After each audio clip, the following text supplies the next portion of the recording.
Recent high school graduate, 18-year-old Jesse Pruchnik joins us here and has probably one of the most mispronounced names in racing. You can see it on his shirt there. He's been running URC pretty much most of the year, but they had 5 rainouts in a row.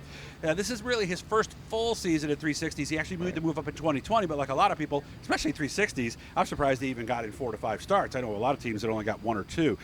He did win a heat at Big Diamond, about 12 races. He was 3rd in that race, fell back to 9th as they ran 51 caution laps, so not surprised that he ran out of fuel here or in that race. He's back here to Canandaigua, a track he knows well. Jesse, how we been? Doing pretty good, ready to get going. You know, like you said, with the last 5 rainouts, we're ready to just get back out on the track and get going here. Were those rainouts that you didn't even leave, or were some of them rainouts where you were actually at the track? No, we actually only one of the rainouts we were on our way, but only an hour into the trip, so it wasn't terrible. Okay, that's it wasn't not bad. bad. Yeah, because that is the worst thing, especially for you, because you're down in where are you again? Connecticut, New Milford, Connecticut. Is there any track that's close?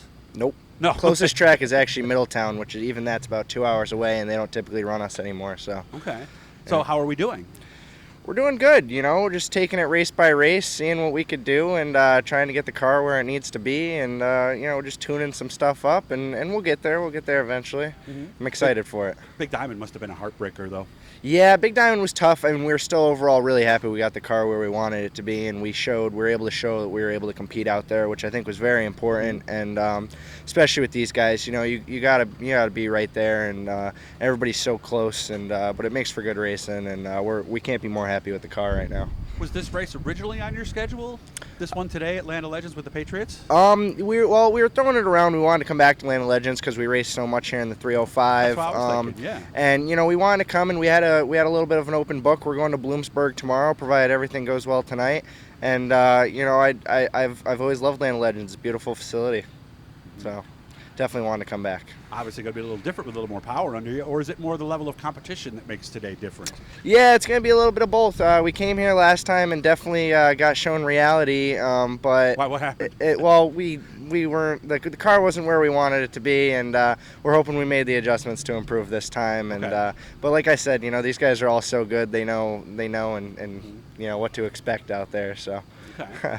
Trying to keep the motor warm. Is that why we've got the cover on it? Yes. For now? Yep. So we have it plugged in. We have warm water going through it just to circulate everything and get it hot, and we have the motor blanket over it just to get it warm before we get this thing fired up and get a little bit more heat into it when we go out there to fire it. Tell me about this unit we're looking at. What are the 2 gauges on there? So this right here, we have there's a pump and there's a heater. So the pump is what's circulating all the water through, and then we have the heater. That's just going to show you our temperature, and that's going to, you know, it's going to slowly raise. A lot of different guys have different types of ones, but yeah, it's going to raise gradually, and we want to get it up to around 190 right now until we start it, and that'll be good for us. So it serves 2 purposes, right? It gets the fluid circulating, so you don't have it doesn't do anything with the oil, it's just the water? No, just the water. Actually, okay. On the other side, there's a yellow cord you might see from the camera, not sure what they could see, which is plugged right directly into our oil. We have a pad on our oil pan there, and that's what's heating up the oil currently. Gotcha, okay. So we always plug that in just to keep the oil warm. Just basically so we don't damage on that initial start, right? Exactly. Yeah, because everybody says crankshaft's just sitting in oil. Right. By starting an engine, you're doing damage because the upper half doesn't have any lubrication. Exactly. In theory, right? Exactly. Yep. We run synthetic oil? Yeah. Yep. Synthetic. Is the thought process that it's going to stay on, like in the heads and everything like that, where it needs to be?